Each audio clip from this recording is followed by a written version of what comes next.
Hello everyone, I hope you all are well and doing well in your life. But here we are to learn sentences and to increase our English knowledge and English fluency. So let's begin. मैंने दो किताबों के बीच में phone रखा. I kept the phone between two books. I kept the phone between two books. मैं 50 लोगों के बीच में था. I was among 50 people. I was among 50 people. among का यूज़ हम तब करते हैं जब हम बहुत ज़्यादा लोगों के बीच में होते हैं. 10 में से 3 के पास मोबाइल थे. 3 out of 10 had mobiles. 10 में से 3 के पास मोबाइल थे. 3 out of 10 had mobiles. Pen tablet पर रखा हुआ है. The pen is kept on the tablet. The pen is kept on the tablet. Rohit हाथी के ऊपर बैठा हुआ है. Rohit is sitting on the elephant. वह दिसंबर 2012 को आया. He came on 20th December 2012. He came on 20th December 2012. वह 20 दिसंबर 2012 को आया. He came on 20th December 2012. He came on 20th December 2012. किताब लैपटॉप पर रखी है. The book is kept on the laptop. The book is kept on the laptop. हम लोग सोमवार को आएंगे. We all will come on Monday. We all will come on Monday. वो मेरे खिलाफ उसे भड़का रहा है. He is provoking him against me. He is provoking against me. provoke करना मतलब कि भड़काना. क्या तुम मेरे विरोधी हो? Are you against me? Are you against me? अमन मेरे विरुद्ध नहीं हो सकता.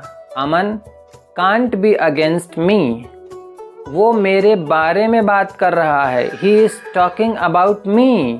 नेहा मेरे बारे में जानती है. Neha knows about me.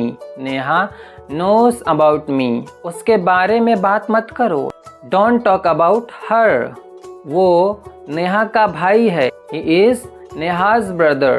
वो 3 भाइयों की बहन है. She is the sister of 3 brothers. She is the sister of 3 brothers. यह कुर्सी उस दुकान की है. This chair is of that shop. This chair is of that shop. या फिर कह सकते हैं This chair belongs to that shop. This chair belongs to that shop. Yeshi हमारे घर आ रही है. Yeshi is coming our home. Yeshi is coming our home. वो हॉस्पिटल जा रहा है. He is going to hospital. He is going to hospital. मैं school की तरफ जा रहा हूँ. I am going towards school. I am going towards school. वो तुम्हारी तरफ आ रहा है. He was coming towards you. He is coming towards you. He is coming towards you. Yeshi हमारे घर की तरफ आ रही है. Yeshi is coming towards our home. Yeshi is coming towards our home. वो हॉस्पिटल की ओर जा रही है. She is going towards hospital. She is going towards hospital. मैं रस्सी के ऊपर से कूदा.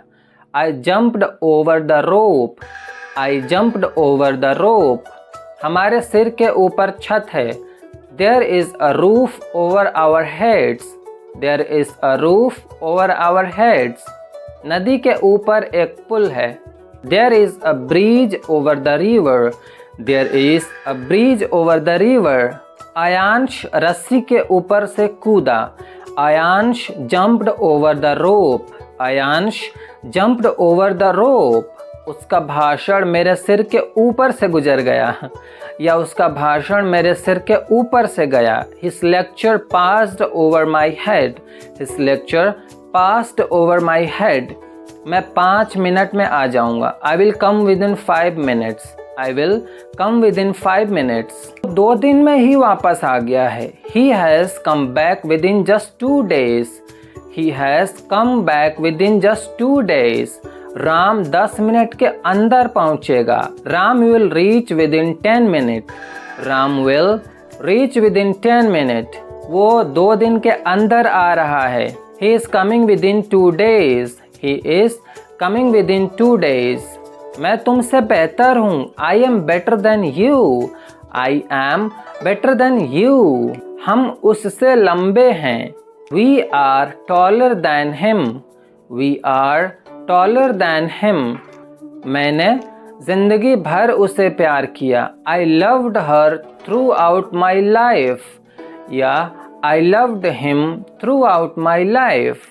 हमने रात भर काम किया, we worked throughout the night, we worked throughout the night. हमने रात भर प्यार किया, we loved throughout the night, we loved throughout the night. मैं तुम्हारे बिना कुछ नहीं हूँ, I am nothing without you, I am nothing without you. Ram मेरे बिना नहीं जाएगा, Ram will not go without me, Ram will not go without me. उसके बिना हम अकेले हैं, we are alone without him, we are alone without him.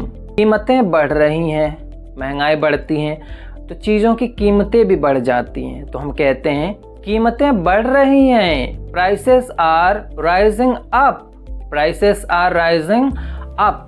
गुब्बारा ऊपर जा रहा है, balloon is going up, balloon is going up. पानी का स्तर बढ़ रहा है, water level is going up, water level is going up. उसने पत्थर ऊपर की तरफ फेंका, he threw the stone upwards, he threw the stone upwards। So guys, ये थे आज के डेली यूज में होने वाले सेंटेंसेस। हमें इसे प्रैक्टिस करना है। जैसे हमने बचपन में हिंदी सीख ली बिना मेहनत के, सिर्फ सुन सुन के, बड़े लोगों की बातें सुन सुन के सीख ली और बोलने लगे, तब तो हमें लिखना भी नहीं आता था और बोलना भी नहीं आता था। तो वैसे ही हम इंग्लिश भी सीख सकते हैं और हमारी इंग्लिश में फ्लुएंसी भी आ सकती है। आज के लिए इतना ही, मिलते हैं नेक्स्ट एपिसोड में।